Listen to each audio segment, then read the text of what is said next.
আসসালামু আলাইকুম বন্ধুরা। আমার আয়েশা ফুপ্পি কিন্তু আজকে আমার আম্মুর সাথে মাঠে শাক তুলতে চলে এসেছে। যেমন গ্রামীণ মানুষরা অনেক সময় শাক তোলে এবং এই অনেক সময় না, আমরা সব সময় শাক তুলি। আল্লাহ তুমি এর ভিতরে দিবা।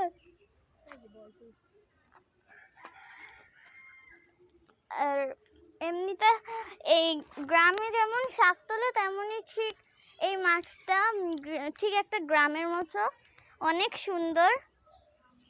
দেখুন মাঠে কিন্তু ওইদিকে সবাই করে আর এইসব এই মানে এইদিকে সবাই খেলা করে, এক পার্টে খেলা করে আর অন্যদিকে সবাই গল্প করে।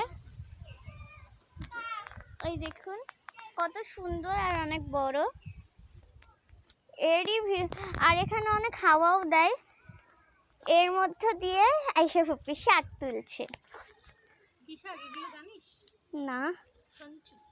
শুনছি। এবার কেটে দিন প্লিজ।